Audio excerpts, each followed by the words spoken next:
ఈ రోజు మనం డేంజరస్ మెథడ్ అనే మూవీని ఎక్స్ప్లెయిన్ చేసుకోబోతున్నాం. ఈ మూవీ ఒక రియల్ స్టోరీని బేస్ చేసుకుని తీశారు. మూవీ చాలా బాగుంటుంది. ఎక్కడ స్కిప్ చేయకుండా ఎండింగ్ వరకు చూడండి. ఇక మన మూవీ స్టోరీలోకి వెళ్ళిపోతే మూవీ స్టార్టింగ్ సీన్ లో కొంతమంది వ్యక్తులు ఒక అమ్మాయిని చాలా బలవంతంగా ఒక డాక్టర్ దగ్గరికి తీసుకువెళ్తారు. ఆమె పేరు సబీనా. ఈమె ఒక రష్యన్ అమ్మాయి. అయితే ఈమెని ఒక రూమ్ లో పెడతాడు. ఆ రూమ్ లోకి డాక్టర్ వస్తాడు. ఈ డాక్టర్ పేరు కార్ల్. అయితే సబీనా కేసుని కార్ల్కి అప్పగిస్తాడు. కార్ల్ సబీనా రిపోర్ట్స్ అన్ని చెక్ చేసి తనకి ఒక వ్యాధి ఉంది అని తెలుసుకుంటాడు. సబీనాకి ఉన్న ప్రాబ్లం ఏంటంటే ఆమెకి ఎక్కువగా ఆనందం వచ్చేస్తూ ఉంటుంది, అలాగే ఎక్కువగా బాధపడిపోతూ ఉంటుంది, ఎక్కువగా కోపం కూడా తెచ్చుకుంటూ ఉంటుంది. ఆమె ఎమోషన్స్ అనేది ఆమె కంట్రోల్లో అసలు ఉండవు. చాలా ఓవర్ గా ఆమె ఎమోషన్స్ వస్తూ ఉంటాయి. అయితే డాక్టర్ సబీనా ఎందుకు ఇలాగైంది, అసలు తన లైఫ్ లో ఏం జరిగిందో తెలుసుకుందాం అని అనుకుంటాడు. ఇతను ఒక విధానాన్ని యూజ్ చేసి తన గతాన్ని తెలుసుకోవాలి అని అనుకుంటాడు. ఇప్పటి వరకు ఈ విధానాన్ని ఇంకెక్కడ అతను యూజ్ చేయలేదు. అలాగే సబీనాని ఎప్పుడు ఇంట్రాగేషన్ చేసినా గానీ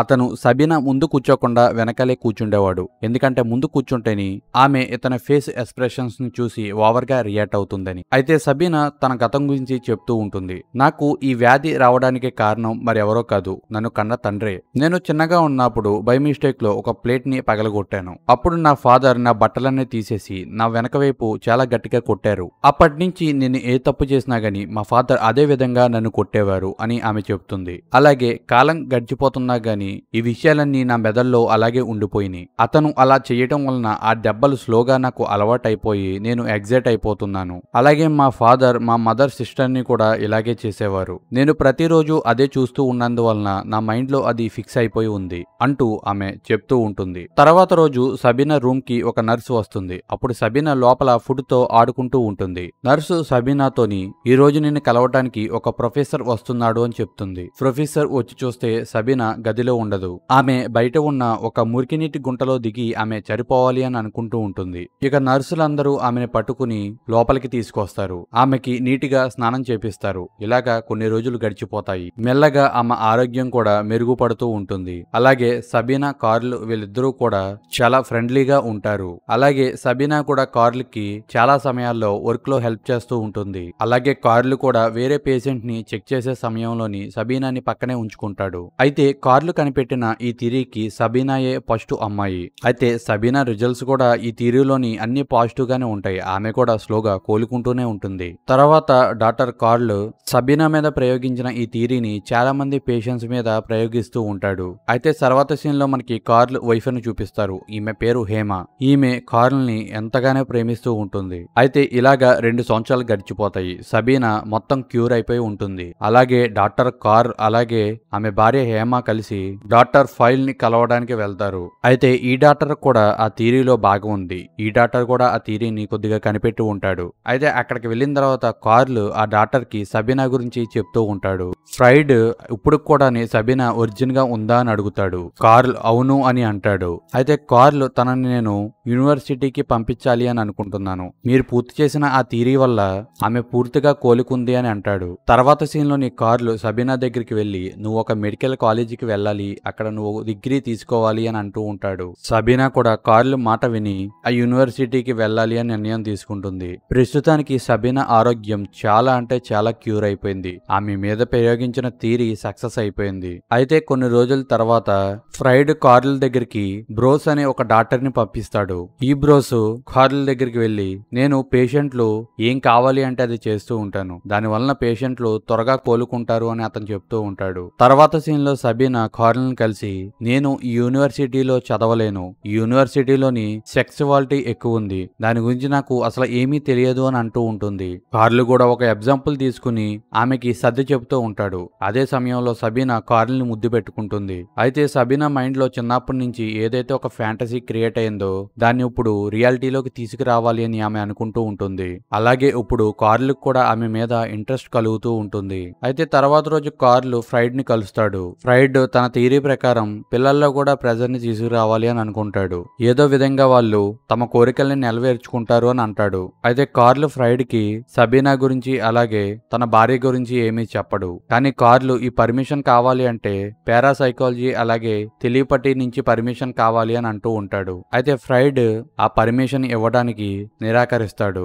ఈ విషయంలో విషయంలోని వీళ్ళిద్దరి మధ్యన గొడవ జరుగుతుంది. కార్ల్ అక్కడి నుంచి వెళ్ళిపోతాడు. అయితే ఒక రోజు కార్ల్ బ్రోస్ మాటలు గుర్తు చేసుకుంటాడు. తను కూడా సబీనాతో ఇంటిమేట్ అవ్వాలి అని అనుకుంటాడు. ఆ రోజు నైటే కార్ల్ సమీదా దగ్గరికి వెళ్లి తనతో ఇంటిమేట్ అవుతారు. వీళ్ళిద్దరూ ఫుల్ గా ఎంజాయ్ చేస్తారు. తర్వాత రోజు కార్ల్ మళ్ళా ఫ్రైడ్ ని కలుస్తాడు.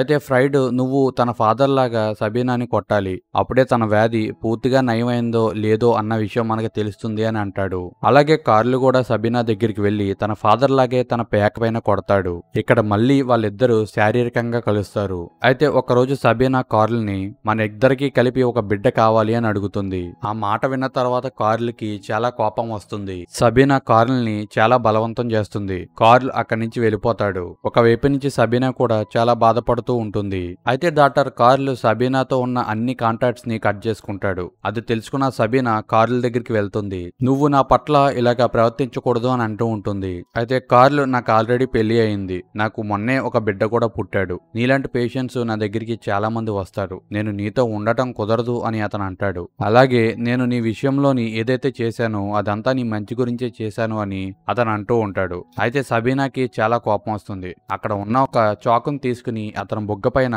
కట్ చేస్తుంది. అలాగే ఆమె చాలా బాధతో అక్కడి నుంచి వెళ్ళిపోతుంది. తర్వాత ఆమె డాక్టర్ ఫ్రైడ్ కి ఒక లెటర్ ని రాస్తుంది. సబీనాకి డాక్టర్ ఫ్రైడ్ హెల్ప్ చేస్తాడు అని అనుకుంటుంది. అలాగే ఆమెకి అలాగే కార్ల్ కి మధ్యన ఉన్న రిలేషన్షిప్ అంట ఒక లెటర్ ని రాసి ఫ్రైడ్ కి పంపిస్తుంది. ఫ్రైడ్ ఈ విషయం గురించి కార్ల్ ని అడుగుతాడు. అయితే కార్ల్ అదంతా అబద్ధం, నేను ఓన్లీ తన ఫాదర్ లాగే తనని ట్రీట్ చేశాను, అలాగే ఆమె నాకు ఒక ఫ్రెండ్ తో సమానం అని అతను అంటూ ఉంటాడు. అయితే ఇదంతా విన్న ఫ్రైడ్ కి చాలా కోపం వస్తుంది. సబీనాకి ఒక లెటర్ రాస్తాడు. ఆ లెటర్ చదవగానే సబీనా చాలా ఏడుస్తుంది. ఎందుకంటే ఆ లెటర్ లోని ఫ్రైడ్ సబీనాని చాలా ఘోరంగా తిడతాడు.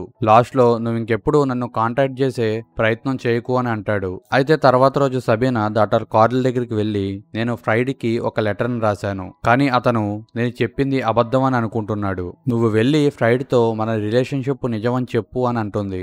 అలాగే నువ్వు చెప్పకపోతే నేను అందరి ముందు నీ పరువును తీస్తాను అని చెప్పి ఆమె అక్కడి నుంచి వెళ్ళిపోతుంది. ఇంకొక వైపు సబీనా అలాగే కార్ల్ మధ్యన ఉన్న రిలేషన్షిప్ గురించి కార్ల్ వైఫ్ కి తెలిసిపోతుంది. అయితే కార్ల్ ఫ్రైడ్ కి ఒక లెటర్ ని రాస్తాడు. అందులో సబీనా గురించి అబద్ధం చెప్పినందుకు అతను క్షమాపణలు తెలుపుకుంటాడు. సబీనా పైన అతనుకున్న రిలేషన్షిప్ గురించి డీప్ గా ఎక్స్ప్లెయిన్ చేసేస్తాడు. అయితే ప్రస్తుతానికి సబీనా థియరీ పూర్తయిపోయింది. అలాగే ఈ థియరీని సబ్మిట్ చేయడానికి వీళ్ళిద్దరూ అమెరికా వెళ్ళాలి. దానిలో భాగంగానే వీళ్ళిద్దరూ ఆ థియరీని సబ్మిట్ చేయడానికి అమెరికా వెళ్తారు. అయితే ఈ క్రమంలో కార్ల్ మళ్ళా సబీనాని చూస్తాడు. ఆమె ఇన్ని రోజుల అనుభవాలు ఒక డైరీలో నోట్ చేస్తాడు. ఆ సమయంలోని మళ్ళా కార్ల్ సబీనాని తన ఫాదర్ లాగా ట్రీట్ చేస్తాడు. అంతా అయిన తర్వాత తను క్షమాపణలు అడుగుతాడు. అయితే ప్రస్తుతానికి సబీనా కార్ల్ ని వదిలేసి వెళ్ళిపోవాల్సి ఉంటుంది. సబీనా వెళ్ళిపోతుంది అని కార్ల్ సబీనాను పట్టుకుని ఎంతో బాధపడుతూ ఉంటాడు. ఆమెని ఆపటానికి ఎంతో ప్రయత్నిస్తూ ఉంటాడు, కానీ ఆమె ఏమీ వినదు. తర్వాత సీన్ లోని కార్ల్ ఫ్రైడ్ తమ రీసెర్చ్ ని సబ్మిట్ చేయడానికి వెళ్తారు. అయితే అక్కడ వీళ్ళిద్దరి మధ్యన గొడవ జరుగుతుంది. ఫ్రైడ్ కార్ల్ తో తన అన్ని కనెక్షన్స్ ని కట్ చేసుకుంటాడు. అయితే ప్రస్తుతానికి కార్ల్ దగ్గర సబీనా లేదు, అలాగే ఫ్రైడ్ కూడా లేడు. అందువలన కార్ల్ డిప్రెషన్ లోకి వెళ్తాడు. ఇలాగా చాలా రోజులు గడిచిపోతాయి. అయితే ఒక రోజు సబీనా కార్ల్ ని కలవడానికి వస్తుంది. అప్పుడు కార్ల్ వైపు తన భర్త ప్రస్తుతం ఉన్న సిచ్యువేషన్ గురించి ఎక్స్ప్లెయిన్ చేస్తుంది. అలాగే సబీనా ఇప్పుడు ప్రెగ్నెంట్, తను ఒక డాక్టర్ ని పెళ్లి చేసుకుని ఉంటుంది. తర్వాత సబీనా కార్ల్ దగ్గరికి వెళ్తుంది. అక్కడ కార్ల్ ఒంటరిగా కూర్చుని ఉంటాడు. అయితే సబీనా ఇప్పుడు నేను ప్రెగ్నెంట్, ఈ బిడ్డ మరెవరిదో కాదు నీదే, నీ వల్ల నేను చాలా మారాను, నీ వల్లే ఇప్పుడు నేను ఇలా ఉన్నాను అని ఆమె అంటూ ఉంటుంది. అయితే కార్ల్ కూడా ప్రతి రిలేషన్ లో మనం ఏదో ఒకటి నేర్చుకుంటాం. మన ఇద్దరి మధ్యన జరిగిన రిలేషన్ లోని నేను ఒక మనిషి కింద మారాను అని అతను బాధపడుతూ చెప్తూ ఉంటాడు. అయితే సబీనా కూడా కార్ల్ పరిస్థితి చూసి చాలా బాధపడుతూ ఉంటుంది. అయితే ఈ మూవీ చివరిలోని కార్ల్ ఒక పెద్ద సైకాలజిస్ట్ అవుతాడు. అలాగే తన కనిపెట్టిన థియరీ కూడా కరెక్ట్ గా వర్క్ అవుతుందో లేదో ఒక డౌట్ లోనే ఉంటుంది. ఈ మూవీ అంతా ఒక నిజమైన స్టోరీని బేస్ చేసుకుని తీశారు కాబట్టి ఈ మూవీ ఈ సీన్ తోనే ఎండ్ అయిపోతుంది. ఫ్రెండ్స్, ఇక్కడ వరకు ఈ వీడియో చూసిన వాళ్ళు నా ఎక్స్ప్లెనేషన్ నచ్చినట్లయితే ఖచ్చితంగా ఈ వీడియోకి ఒక లైక్ చేసి మన ఛానల్ సబ్స్క్రైబ్ చేసుకుని ఎప్పుడూ మన ఛానల్ పై మీ సపోర్టింగ్ ని చూపిస్తూ ఉండండి.